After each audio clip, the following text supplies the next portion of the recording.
You may have seen me walking around with a lemon. Well, I am. This is called a Yom Kippur sniffer. The school director, when I was a child at Hebrew school, taught us about them, made them for Yom Kippur. The idea is that you don't get to say all the brachot today for eating, so you get to say a bracha for bisamim here, Borei Mini bisamim, but also it should revive you a little bit.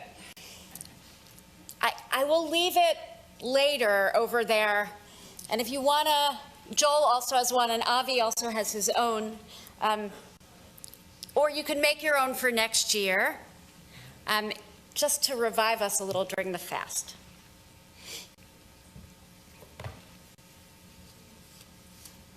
And, you know, all year, I just want you to know, I am kind of a stickler that I like to end Saturday morning services by noon. I don't always get there, but that's the goal, because I think that having Shabbos lunch is also important. So I'm a pain in the tuchus to Avi. And I'll rush him a little. Yeah. He's agreeing. He should. Yeah, I know. But not today. Because today there's really nowhere to go. So the davening takes as long as it takes. The next thing on the agenda is Musaf, and then the Yom Kippur Forum. You got nowhere to be. In 1917, Edna Ferber published her autographical novel, Fanny Herself. Did you read it to your kids? Where young Fanny Brandeis decides to fast for the first time on Yom Kippur, only to be faced with temptation in the house of her friend Bella. An array of fresh-baked pastries laid out for the breakfast was there, quote, fragrant as a garden with spices and fruit scents, the melting, delectable perfume of brown, freshly baked dough, sugar-coated, causes Fanny to shut her eyes as if in pain. She was fighting the greatest fight of her life. She was to meet other temptations, and perhaps more glittering ones in her lifetime. But to her dying day, she never forgot that first battle between the flesh and the spirit, there in the sugary scented pantry, and the spirit won. Do you find it kind of amusing that though today is a fast day, you actually prepared 2 meals for this holiday? The dinner you ate yesterday before shul, and you rushed through it, was actually a meal that we're commanded to make as a festive meal. Tonight, you will probably have a somewhat lavish dairy dinner. And it is hard to not overeat at breakfast. So friends, pace yourselves. By the way, just so you know, the same is true in many other cultures. Certainly in our Muslim cousins, where the culmination of each day of their Ramadan fasts are festive family meals for a whole month. Food is, of course, an important part of our culture, even when we are commanded to not eat. People joke about being a gastronomic Jew, but I am one. I mean, I practice other forms of Judaism as well, but I could not wait to get Adina Sussman's new cookbook called Shabbat. My sister knew exactly what to get me for my birthday. Did Adina or Mindy know what I was speaking about last night? Shabbat? And I am truly thrilled that the Jewish world of cooking now means more than just bland, garlic-filled Ashkenazi food. The joke among my friends who are observant around Thanksgiving is that when all of our neighbors are stressing over making one big meal, Sabbath-observant Jews make a lavish meal or 2 each week. But today, food is not central.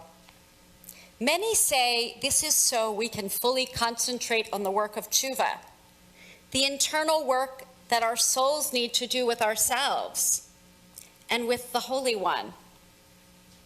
Alternatively, Rabbi Yeshayahu Leibovich says maybe it does not matter why we fast, except we know we're commanded to do so, and it's our spiritual practice. Many cannot fast for medical reasons and may feel like they are missing something. I want to clarify a piece of Jewish law. If you are medically not supposed to fast, then you're actually not allowed to do so. And you would have a mitzvah to eat today. As I said, anyone who finds the fast too difficult, know that we have food set up in our dairy kitchen for those in need. But I think about those who cannot fast. Possibly those who have health challenges already feel the sense of vulnerability. They feel their mortality that the fast affords to everyone else. What is this fast really about? Why are you fasting? Let me offer you 3 opinions or options from the Torah. V'initem et nafshotechem, and you shall afflict yourself, as it says about Yom Kippur. You should be oni, impoverished. V'anita, you should call out in joy. Huh? Okay. The commandment comes to us from the book of Leviticus and also in Numbers. Va'initem et nafshotechem. On the 10th day of the 7th month is the Day of Atonement. It shall be a holy convocation to you, and you shall afflict your souls, or deny your souls. I want to suggest that there are 3 possible understandings for v'initem et nafshotechem, afflicting your soul or practicing self-denial. This was first understood by the ancient rabbis as not eating or drinking. Then in the 2nd century, the sages expanded the rules from no food and drink to also include abstaining from all bathing, sexual intimacy, the wearing of leather and extravagant clothing or jewelry. Not having food, a shower, or human touch may allow us to feel our fragility, our vulnerability. In many ways, Yom Kippur is a rehearsal for our own death. Being in a state of hunger makes us aware of our mortality, of how we are an embodied person, how our spirit here lives in these bodies, and only for so long on this earth. On Yom Kippur, we recite the vidui, the confessional, over and over. We attest to our sins. And our presence doing that helps others to do so. But you know, the other times that you say this are right before one marries, because it is about starting a new life, or at the time of death. The liturgy of the day over and over reminds us of how finite our time in this world is. We chant, "Who shall live and who shall die?" knowing it will at one point be us. The wearing of white reminds us of the shrouds that will be the last clothing to adorn our bodies. Afflicting ourselves, denying ourselves, makes us feel how important it really is to live each day fully and with meaning, to be at one atonement, at one with those around us. But I promised you 2 other ways of looking at inui, or v'initem. The 3-letter root ana has several distinct meanings virtually opposite of each other.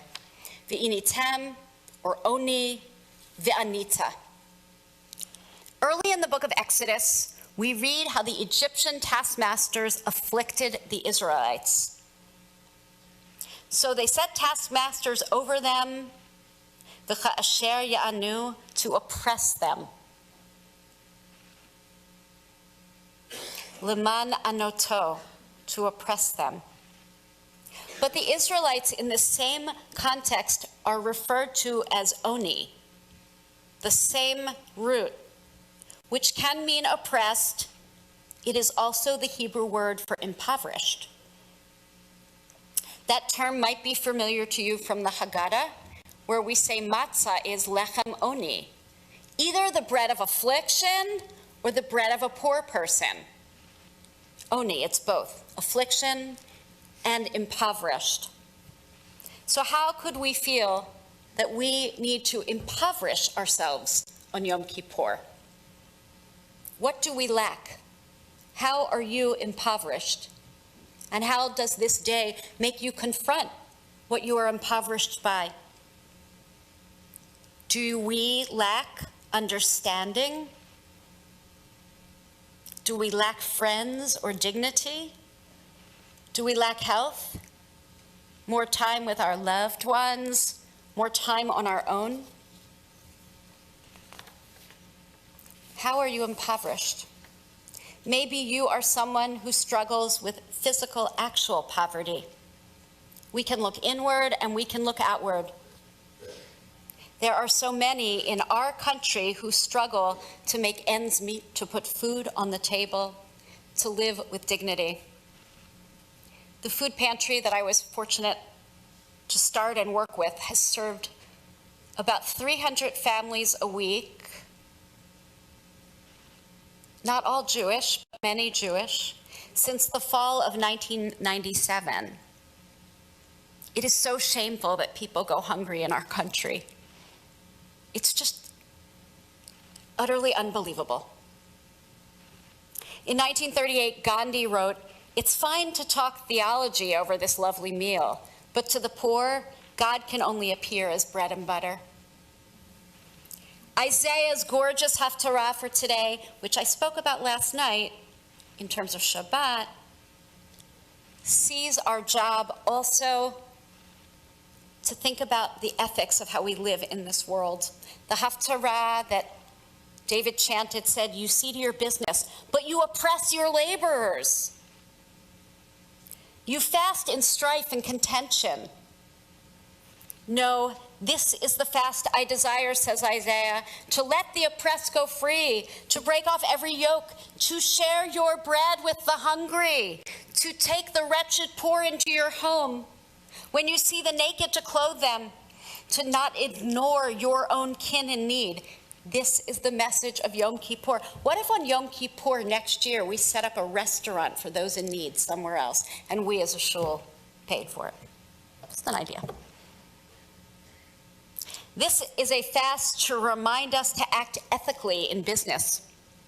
This is a fast to know that the way to godliness is to take care of others, to share our bread, our homes, and to see the situation of those of our people who are in need. Rabbi Cheryl Peretz, a friend and dean at the Ziegler Rabbinical School, writes, "Yom Kippur gives us the opportunity to see ourselves in an interconnected world, to recognize our complicity in the political and economic landscape that fuels poverty and hunger. With this recognition, the pangs of our metaphoric starvation can drive us to act on behalf of those who hunger today and every day against their will." Next week, our social action chairs and I will meet with Mazon, the Jewish American response to hunger in America, to learn how TJC can become a shul that does advocacy for those who are food insecure. Let us know if you want in. Tomorrow, we need your help sorting the food that you all lovingly brought in this past week. Yasher koach to this community. The construction on the apartment on our premises to house our kin, then others, continues this week. What is inspirational in Isaiah's message is the idea that the reward for giving and taking responsibility of others is the capacity to give even more. Isaiah promises that if we direct our fast toward giving, our, quote, light will shine in darkness. We will become like fully watered gardens, like a source of water that never fails. If we take care of the needs of others, we'll be rewarded by becoming a continuous source of blessing. Let our fast this year motivate us to impact the lives of others. Let it be a spiritual tool for true tikkun. The fast maybe is about appreciating the abundance that we have by setting it aside for just one day, and then reminding ourselves to appreciate it at all times. In Judaism, we call this making brachot. With this in mind, one of the greatest ways to honor today is to start your meal tonight with the blessing of Hamotzi. Make the blessing over the food we have to remind us how fortunate we are to be able to share our food and have. V'initem et nafshotechem, you should afflict yourself. And we are oni, we are a people that is impoverished. But here's the last one that speaks to me as well. Va'anita, we call out in joy. There is one more way we can see that the fast speaks to us, and it's the exact opposite of the idea of affliction. This summer on Labor Day weekend, Dr. Ranan Bustan and I both spoke about the verse where in the Torah, a new tree is planted. Its fruits are not eaten until the 3rd year. At that point, we are instructed to give first fruits to the widow, the orphan, the Levite, and the stranger. The Torah then says, ve'anita, ve'amarta. Anita, same word as ve'initem. And you shall say out or sing out before the Lord your God a phrase. A few weeks back, before then in the summer, I was sitting outside with several members of our shul. I believe it was Riva, Moshe, Alexandra maybe, and Heidi. And a stranger came looking for me. She had an impressive overflowing basket of new fruit from her garden and wanted to give it as an offering of first fruits. She was inspired by her church, and she wanted to share first fruits with someone who would appreciate its significance. I cannot tell you the joy this brought all of us. We weren't sure how to react. We laughed, we were embarrassed, and then we were joyful. That Friday night, I made a salad from all the stuff and brought it here. In the Torah, the one donating would say the words, quote, "My father was a wandering Aramean," to remind us that we came from poverty and that we now enjoy bounty. This phrase should also be familiar to you because we say it at Passover Seder. We are joyous at the bounty we have. Rashi explains that we are so joyous at being able to share what we have that we say this intention loudly. But our sages interpret va'anita to mean you should chant it with a tune of cantillation, as a song of celebration. Arami oved avi, or I guess that's Haftarah trope. You should chant it. Yes, today is a joyous holiday. Today is a day of celebration. Part of the day is solemn, but part of Yom Kippur is about singing out in joy. We are so lucky to get to begin again anew, to have more time on this earth, to be forgiven, to make things better than they were. We are so fortunate to have what we have to share and to be in a community of love, support, joy, and song. This is a joyous day. It's called a white fast. One of my dearest rabbi friends ends Yom Kippur with a community breakfast dance party at her shul. I would love that next year if someone wants to take this on. This is a day of renewing. This is the day where we celebrate what we have and what we have to give, and how we can do tikkun, fixing of ourselves, and then fixing the world. And then we celebrate. How joyous it will be to be at Ne'ilah later today, all together, to hear the shofar, to chant Havdalah, to see little ones basking in the joy of the day. How joyous will it be next Friday night when you come back for Sukkot, Zman Simchatenu, the time of our joy. V'initem et nafshotechem, the Torah says. You shall afflict yourself. Yes, part of that is through fasting. We are at once denying ourselves in order to become better. V'initem, we can see ourselves as impoverished so that we can appreciate what we have, so we can be agents of change. V'anita, we can shout out with joy. We are joyous at the opportunity to sing Musaf together, to chant together, to make a holy hootenanny of joy, to begin anew, to do tikkun on ourselves and the worlds. V'initem et nafshotechem. Have a meaningful day and a meaningful fast. Shana Tova. We continue now with the Musaf service. We have a wonderful readings during Musaf, also during the Avodah service of the Kohanim. We have Livi'im, people who will be helping us sing a beautiful version of the Avodah service. Page 298.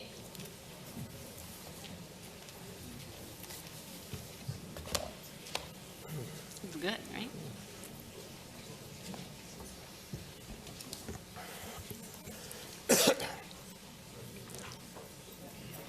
Thank you.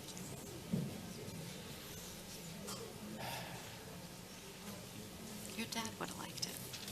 I liked it.